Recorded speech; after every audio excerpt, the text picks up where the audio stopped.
अस्सलाम वालेकुम, मैं हूं सईद अलवी और आप देख रहे हैं न्यूज़ एट 11 प्रोग्राम। नाजरीन, आपको जैसे इल्म है कि इस वक्त स्मोक का मामला जो है वो बहुत ज़्यादा गंभीर हो गया है। हर तरफ स्मोक ही स्मोक है। स्मोक से बचने के लिए भी हुकूमत के पास कोई रास्ता नहीं बचा। हुकूमत ने हाथ पाँव मारने की कोशिश की है लेकिन कुछ नहीं बन पा रहा। इसी तरह IMF की तरफ से भी हुकूमत जो है वो शिकंजे में आई हुई है और इस वक्त IMF को डील करने के लिए हुकूमत को समझ नहीं आ रही है। और IMF ने दो तजावीज़ दी हैं। उन्होंने कहा कि या तो आप हुकूमती अखराजात कम कर लें या फिर मिनी बजट ले आएँ, आप मज़ीद टैक्स लगाएं। और हुकूमत, आपको पता है कि उन्होंने टैक्स तो कहीं वापस लगाने हैं, कहीं अपने अखराजात तो कम करने नहीं हैं। और वह हुकूमत टैक्स लगाने की तरफ जा रही है और 198 अरब रुपए का मिनी बजट जो एक बहुत बड़ा महंगाई बम है वो फोड़ने को तैयार है अवाम के ऊपर। तो इसके अलावा साथ साथ ये भी खबरें आ रही हैं कि पेट्रोल की प्राइस फिर आज जो है वो 5 रुपये बढ़ने का इम्कान है। तो इससे पहले भी आपको पता है पिछले महीने भी 2 रुपये और 58 पैसे जो है वो पेट्रोल की प्राइस बढ़ा दी गई थी। तो इस वक्त आवाम स्मोक के हाथों भी परेशान है और फिर IMF के हाथों भी परेशान है और हुकूमत इस वक्त जो महंगाई करने जा रही है। तो इस हवाले से हम बातचीत करेंगे। हमारे पास वीडियो लिंक पे मौजूद हैं नौशाद साहब जो कि सीनियर तजज़ियाकार हैं और ऑडियो लिंक पे मौजूद हैं अमजद इकबाल साहब जो सीनियर सहाफ़ी हैं यहाँ।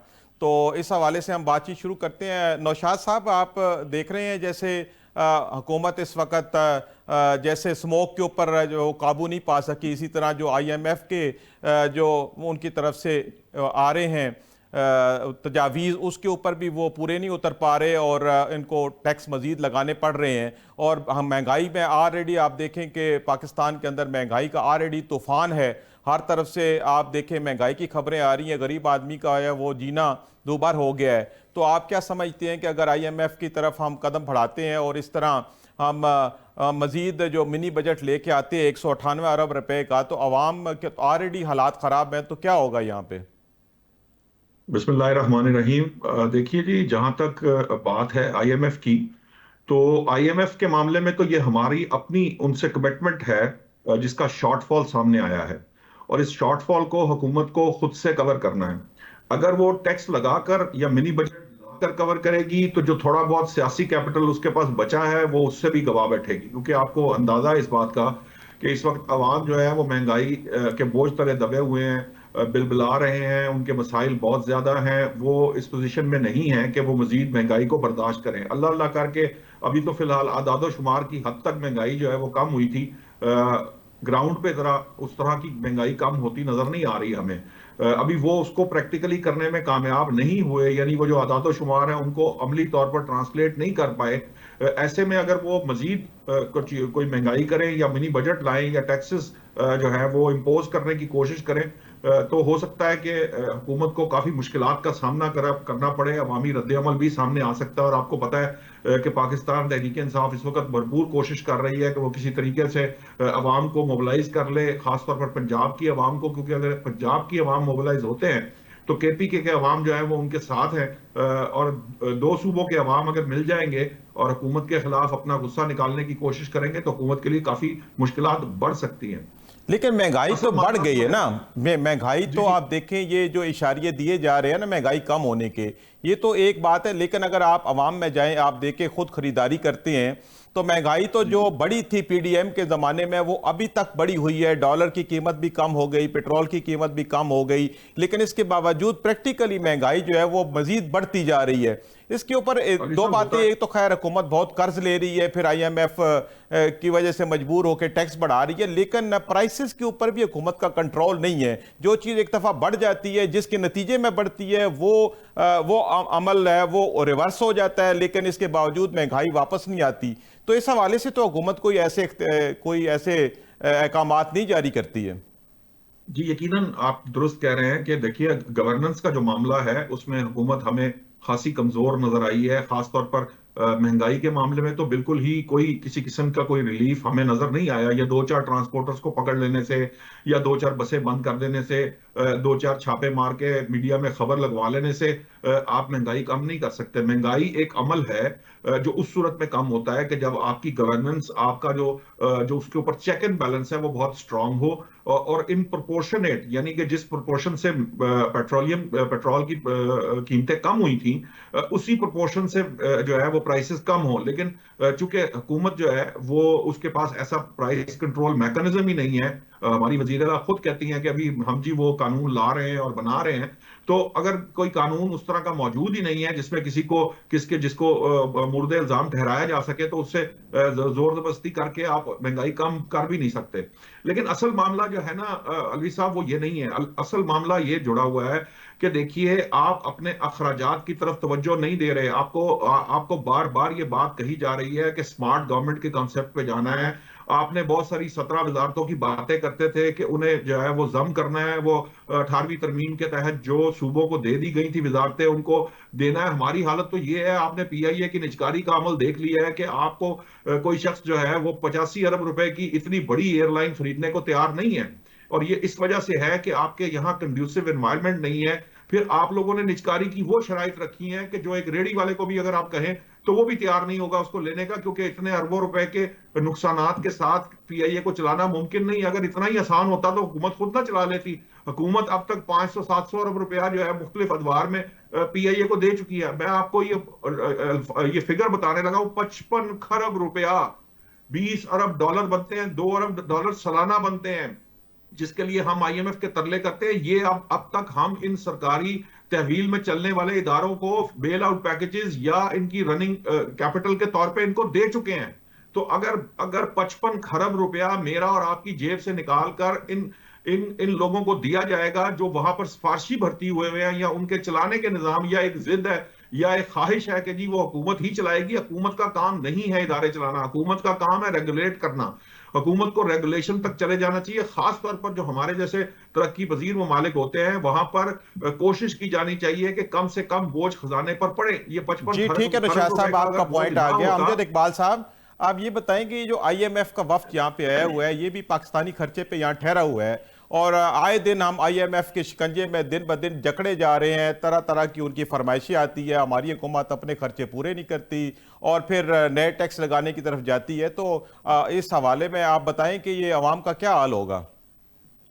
देखिए, इसमें दो चीजें हैं। एक तो निशात साहब ने जो बात की, बड़ी वैलिड सारी गुफ्तगू थी उनकी, मैं इंडोर्स करता हूँ। उन्होंने बिल्कुल दुरुस्त कहा कि हमें अपना जो मैनेजमेंट सिस्टम है गवर्नमेंट का, उसको बेहतर और फाल करने की बड़ी अशद जरूरत है। इसमें कोई दूसरी राय नहीं है।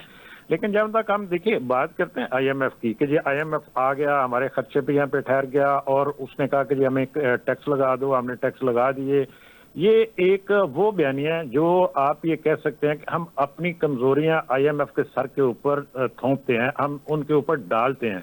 बेसिकली हमारे अंदर सिस्टम में खराबी क्या है, हमें उसको भी जरूर एड्रेस करना चाहिए। देखिए, इस वक्त हमारा जो टैक्स टू GDP है वो 9% है तकरीबन, बल्कि इससे भी कम है, बाज़ इदाद-ओ-शुमार के मुताबिक 8% है। अब ये दुनिया भर में आप देखिए, जो तरक्की पजीर ममालिक, अगर हम उनकी बात करते हैं, तरक्की याफ्ता ममालिक की तो हम बात नहीं करते, तरक्की पजीर ममालिक में छोटे छोटे मुल्कों से भी कम है हमारा। इसमें जिम्मेदार IMF तो नहीं है। हम तो उनसे वो कहते हैं कि जी आप हमसे कर्जा लेना चाहते हैं, लेकिन आप अपने मामलात को तो दुरुस्त करें ना। अब हम टैक्स रफत करें लगाते हैं अवाम के ऊपर, ये बुरी बात है। मैं कहता हूँ कि जी टैक्स अगर लगाएंगे महंगाई बढ़ेगी, अवाम को तंगी होगी। लेकिन हम मैं सिर्फ इसलिए कह रहा हूँ कि हमारा मसला क्या है।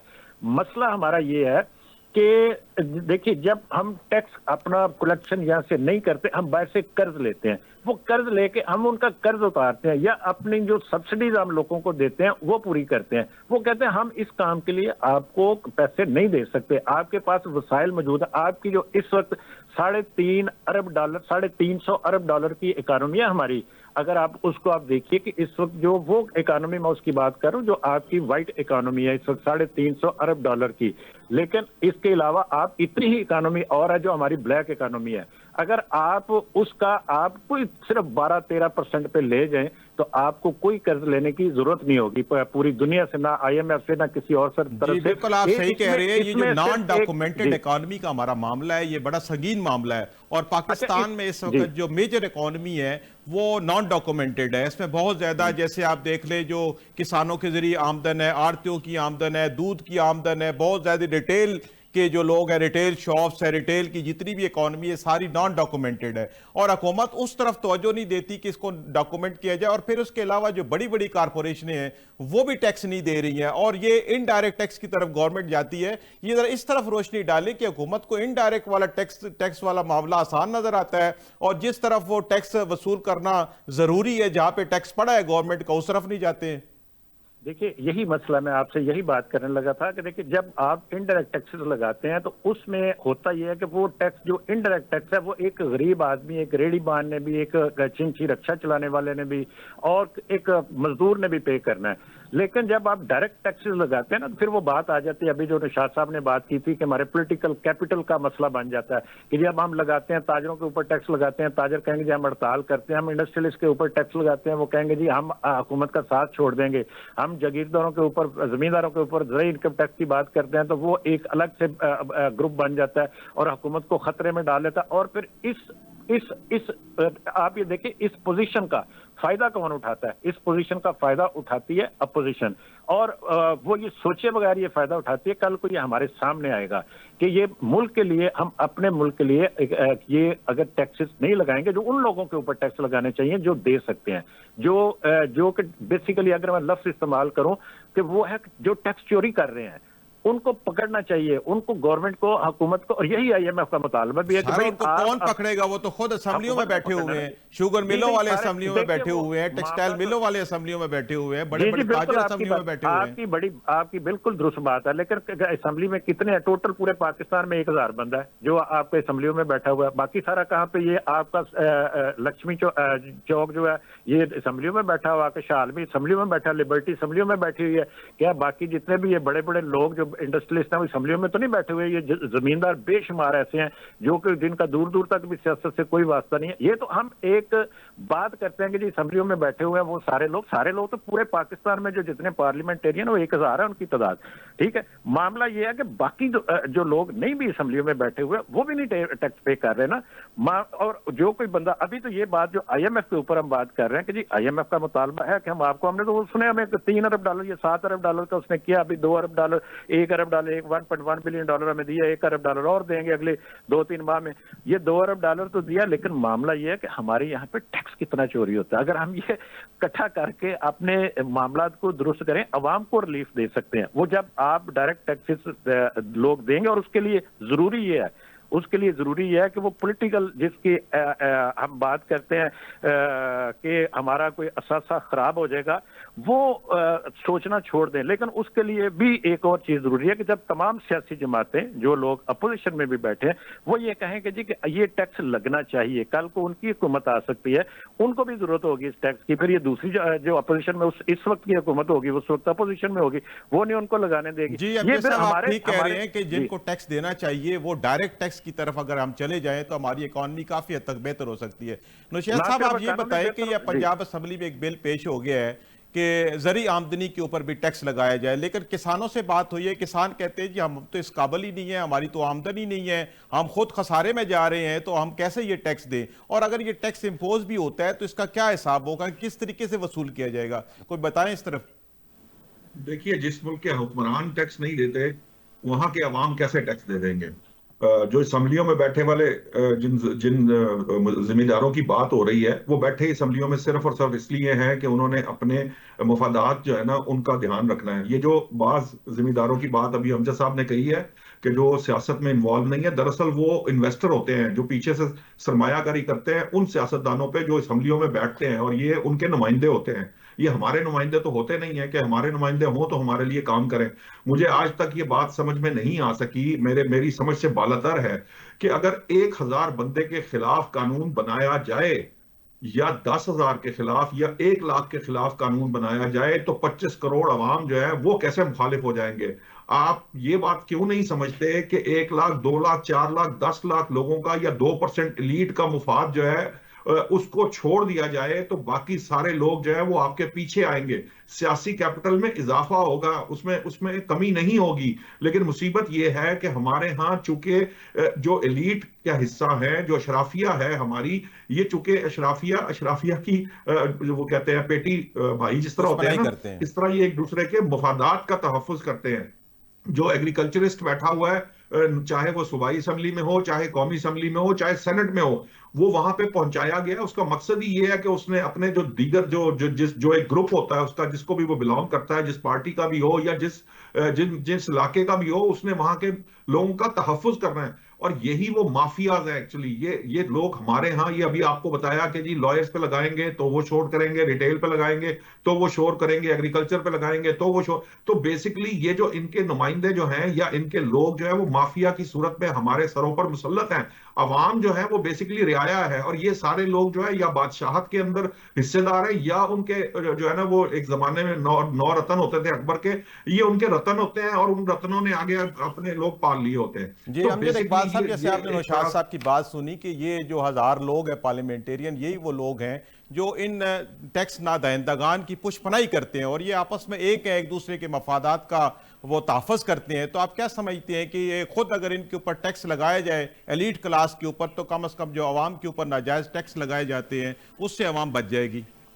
देखिए, मैं पहली बात तो ये है कि ये बात किसी हद तक आप इसको दुरुस्त कह सकते हैं कि जी के वो जो पार्लियामेंट के अंदर बैठे हुए हैं लोग, मुख्तलिफ तबकों की, मुख्तलिफ ग्रुपों की वो करते हैं पुष्पनाई, असम्बलियों के अंदर बैठे हुए लोग हैं। ये बात आपकी ठीक है कि जी के किसी हद तक ये मुफादात का तहफ़्फ़ुज़ करते हैं अपने ग्रुपों का, अपने बिजनेस कम्युनिटी का, अपने दूसरे तीसरे लोगों का। लेकिन आप ये मुझे बताइए कि अभी जो FBR में इस्लाहात की बात हुई, उसके ऊपर हमने देखा कि कितनी मुज़ाहमत हुई, कितने लोगों ने उसके ऊपर रुकावटें डाली, लेकिन उसके बावजूद कुछ हुआ। इस वक्त जब हम बात कर रहे हैं, इस साल रिटेलर्स की, आप जो रजिस्टर्ड रिटेलर्स हैं उनकी तादाद 2 लाख से बढ़कर 6 लाख हो गई है। ठीक है, इस साल की मैं बात कर रहा हूं। इसी तरह से हम देखते हैं जो फाइलर हैं, जो पिछले साल के मुकाबले में इस बार डबल से ज्यादा फाइलर्स आए हैं हमारे पास। मामला ये है कि ये उसके बावजूद ये सारा कुछ हो रहा है जो बात हम करते हैं। लेकिन एक हम जब ये बात कर देते हैं ना कि ये चौंके सारे लोग बैठे हुए इसी उन्हीं मुफादात का तहफ़्फ़ुज़ करते हैं और बाकी अवाम के खिलाफ, ऐसा हो नहीं सकता, ऐसा चल नहीं सकता। इसलिए कुछ जरूर वहां पे लोग ऐसे होंगे और हैं, और या मजबूरी में आप कह लें। अभी तो सऊदी अरब ने आपसे कहा था पिछले दिनों को, उन्होंने कहा था कि आप अपने घर को दुरुस्त करें। घर के दुरुस्त करने की क्या बात थी? उसका यही मतलब था कि भाई आप अपना जो टैक्स का सिस्टम है, आपका रिकवरी का सिस्टम है, आपके पास लोग ऐसे हैं जो दे सकते हैं। हम इस आड़ में सिर्फ वो असेंबली वाले लोग इस बात को क्यों भूल जाते हैं कि यहाँ पे जितने भी बड़े बड़े मैं उनके, आप बड़े बिजनेसमैन तो टैक्स चोरी और तरह से करते हैं। वो अपनी रिटर्न फाइल करते हैं, वो अपना थोड़ा बहुत चलो टैक्स देते होंगे, उनका बनता है अगर 1000 रुपया तो वो हो सकता है कि 100 रुपये में जान छुड़ा लेते हो, 200 में छुड़ाते हैं। लेकिन बहुत सारे लोग ऐसे हैं इस मुल्क में, अभी तक तकरीबन 35-36 लाख के करीब हमारे पास फाइलर हो सके हैं इस बार। अच्छा, मुझे देखिए आपकी बात ठीक है, लेकिन जो फाइलर हो जाते हैं ना, वो भी फाइलर ज्यादातर इस सेंस में होते हैं कि इधर से टैक्स बचाना है, इधर से टैक्स बचाना है। वो टैक्स बचाने के चक्कर में हो तो जाते हैं, लेकिन जब रिटर्नें जमा होती हैं तो वो हकायक पे मुबनी नहीं होती हैं। वो आप आगे टैक्स लायर बैठे होते हैं, मिनिमम करके जमा कराते हैं। हकीकत बात ये है कि जो टैक्स नेट तो बढ़ रहा है, लेकिन टैक्स का वॉल्यूम नहीं बढ़ पा रहा। ये एक असल में जो चैलेंज है FBR को, वो ये है। ये बात आपकी ठीक है, लेकिन जब आप नेट में आएंगे, जब आप फाइलर बनेंगे, कम से कम आप कल को आप अपने बिजली के बिल का भी हिसाब देंगे ना, कल को आप अपनी ट्रैवलिंग का भी हिसाब देंगे, कल को आप ये बताएंगे कि मैंने इतने फॉरेन टूर्स किए हैं तो वो कहां से पैसे आए थे, वो ये सारा कुछ उनको फिर बताना पड़ेगा। ये बात ठीक है कि टैक्स चोरी होती है, ये पूरी दुनिया में ये सिलसिला चलता है कि जो लायर्स होते हैं, बैठे होते हैं, वो उनको टैक्स बचाने के तरीके बताते हैं, लेकिन आपका वॉल्यूम किसी ना किसी हद तक जरूर बढ़ता है। मैं तो देखिए ना, बात ये कि मैं आपको ये कह रहा हूं, पॉइंट आ गया अमजद इकबाल साहब। नौशाद साहब, ये जो घर की सफाई का सऊदीया ने भी कह दिया हुआ है, अभी बात हो रही थी अमजद इकबाल साहब से भी, वो भी यही कह रहे थे कि टैक्स जो है वो जिनके ऊपर लागू है, जो डायरेक्ट टैक्स है वो वसूल किया जाए। तो ये कैसे मुमकिन है कि पाकिस्तान में FBR को इतना ट्रांसपेरेंट और इतना मजबूत इदारा बनाया जाए कि वो जिनके ऊपर टैक्स लाजम है, डायरेक्ट टैक्स इंडस्ट्री से, कॉमर्स से, उनसे लिया जाए, ताकि हम इनडायरेक्ट टैक्स से बच जाए? देखिए, ये तो बड़ी सिंपल सी बात है। पहली बात तो ये है कि ये सबसे पहले बात नवाज शरीफ साहब ने की थी अपना घर दुरुस्त करने वाली, वो अब जगह जगह से हमें सुनने को मिलती है, और सुनने को मिलती भी इसीलिए कि घर वाकईतन दुरुस्त करने की जरूरत है।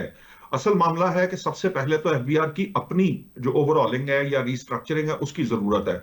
आप अंदाजा कीजिए कि बाज लोग ऐसे हैं, मैं ऐसे बाज क्लर्कों को जानता हूं FBR के, कि जिनकी इनकम जो है ना वो आप सिर्फ उनका अंदाजा ही लगा सकते हैं कि वो सिर्फ क्लर्क है, लेकिन उनकी इनकम कहाँ पहुंच जाती है ये आपको अंदाजा नहीं है।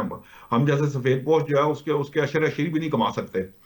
प्रॉब्लम ये है कि ये जो जो रिश्वत सतानी है या ये जो टैक्स चोरी है या ये जो जो जो फैसिलिटेट किया जाता है विद इन दी ऑर्गेनाइजेशन, यानी एफबीआर के अंदर से जो फैसिलिटेशन है वकला को भी, टैक्स वकला को भी और दूसरे लोगों को भी डायरेक्टली भी, ये जब तक खत्म नहीं होगी वो इंडिपेंडेंट इदारे के तौर पे काम नहीं करेगा, तब तक ये मुमकिन नहीं है कि वो टैक्स इकट्ठा कर ले। आपने अभी अमजद साहब ने बताया ये बात दुरुस्त है कि रिटर्न्स भी बढ़ गई हैं, ये बात भी दुरुस्त है कि फाइलर बढ़ गए हैं, ये बात भी दुरुस्त है कि रिटेल के जो लोग हैं वो भी बढ़ गए हैं, लेकिन क्या उस तादाद में उस प्रोपोर्शन के साथ क्या टैक्स बढ़ा है? क्या टैक्स डबल हो गया?